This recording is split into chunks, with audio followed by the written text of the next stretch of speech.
I would submit to you that we should not. Let's face it, we've already got enough controversy with voting as it is. We don't need another layer added to what a lot of people already mistrust. And, we need to keep it as simple as possible. One person, one vote. And ranked voting is only going to make it more complex. And people already are questioning our election process. So to add this to it on top of that, I think would be the wrong thing to do.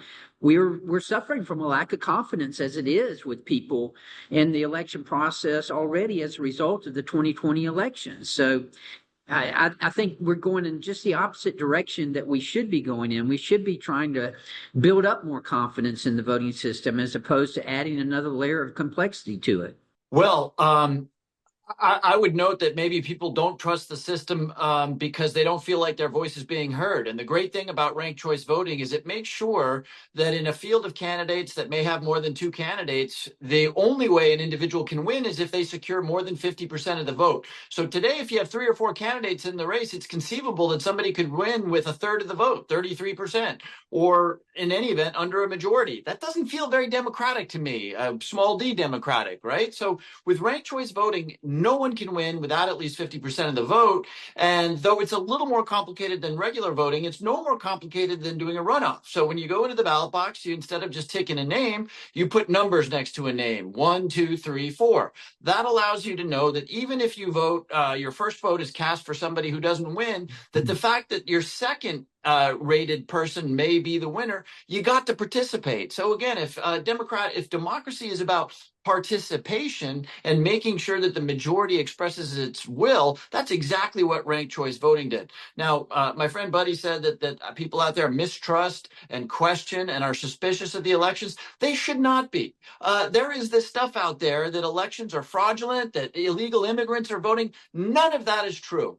None of that is true. And if my good friends on the Republican side of the aisle would note that the number of fraudulent voters out there, you can probably count them on two hands, instead of going along with the idea that there is fraud in our elections, we would all be better off. And I think it wouldn't be a lot more complicated to just ask people. The American people are smart. Instead of just ticking a box, you put 1, 2, 3, 4, rank your candidates in order. That's how we end up with a democratic outcome. I would submit to you that just the opposite is true. I think people do have the right to choose a candidate. We have candidates who try to gain our trust, and once you decide on one candidate who's going to be the one that you vote for, you shouldn't have to choose and be forced to choose someone else. Let's face it, we've got a presidential election coming up very shortly, and if there are many people who would not vote for one of those candidates in any situation, on both sides. On the Republican side, they would never vote for this Democratic candidate that we have. On the Democratic side, they would never vote for this Republican candidate we had. But if you have ranked choice voting, then they'll be forced to do that, and they don't want that. One person, one choice. And I disagree entirely with my friend that the runoff system is more complex. I don't think it is at all. The runoff system has worked, and it's worked in this country, and it will continue to work in this country. Well, I respectfully could not disagree more. When you have ranked choice voting, nobody's forced to do anything. If you want to mark number 1 on your ballot, number 1, and that's all you want to say, you're not forced to mark 2, 3, or 4. You can do that. You can march in and do exactly what you do today. But you have other options. You can say, I want to express my second and third choice preference. That's an option. That's something you do not have today. So the idea that you're being forced to do anything is just plain wrong. And by the way, there will be ballots, including my own state's ballots, in which, Robert F. Kennedy will appear on the ballot. Now, maybe there are people, I think there are, who are going to vote for him number 1. They would give him his number 1 choice, but they know that Robert Kennedy is not going to wind up as president of the United States. So now they have the option. They're not being forced. They have the option to say, well, I want to cast my number 1 vote for Robert Kennedy, but who I really want is Donald Trump or Kamala Harris. That's an option. That's not being forced. And Americans love choices. And I would submit that ranked choice voting, let's look at it. Let's take one example, Alaska, where in 2022, in the primary or in the election, we had 60% of the voters voted Republican. They elected a Republican senator, they elected a Republican governor, but because neither one of them got 50%, it went into a runoff. And now in Alaska, they're actually looking at reversing that. They're actually looking at reversing and no longer having ranked voting.